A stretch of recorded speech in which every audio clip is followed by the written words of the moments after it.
October is Mental Health Awareness Month, and it's no secret that younger generations are open about their mental health and the struggles they may face. But for Gen X and baby boomers, talking about the trauma and feelings can be taboo. But as morning anchor Angela Chen reports, the stigma seems to be waning as the spotlight on mental health continues to shine bright.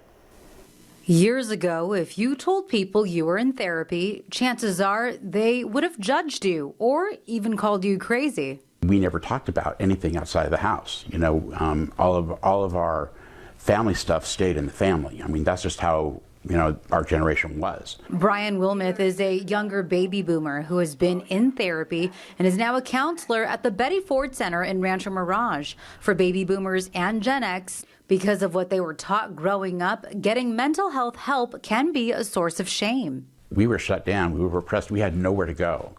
Nobody to talk to about the things that were happening at home. But things are different these days. The importance of taking care of your mental health has been a prominent part of the national discourse this past decade. For the younger generations, talking to therapists is no big deal. Gen Z doesn't struggle with that stigma. They view it as, well, my friend has a therapist, why don't I have a therapist?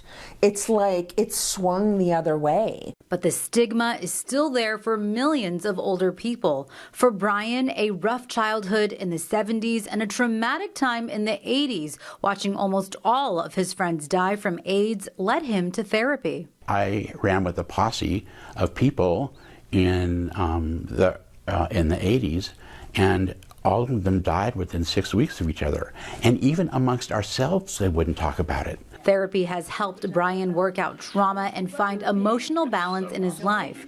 These days, he only goes if he needs a tune-up visit.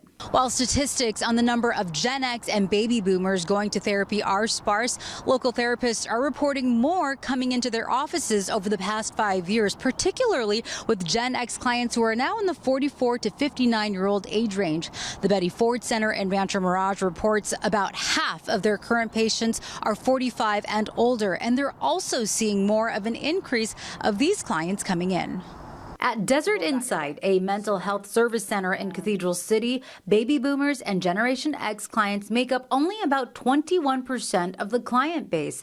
But lately, more have been coming in. Gen X is the ones that I'm seeing a little bit more, right? And they're opening up and they're ready to do the work, which is exciting, right? It's exciting because rather than accepting things as they have for a long time, they're getting ready to say, no, I want to live my life. The stigma seems to be dissolving the more we talk about it. Virtual therapy sessions at home also make it easier. I think there's more exposure.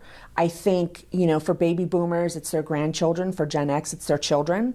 There's more conversations just in their family about, mental health awareness. That awareness can be key in lifting repressed trauma and emotions that experts say can lead to mental illness, physical problems, and poor relationships.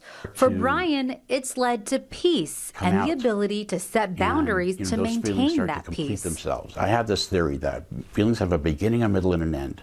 And when we shut them down, they sit there and just sit there, and they're incomplete until we start to shine a light on them. But when you get out on the other side of it, you begin to see how bright everything could be. In Rancho Mirage, Angela Chen, News Channel 3.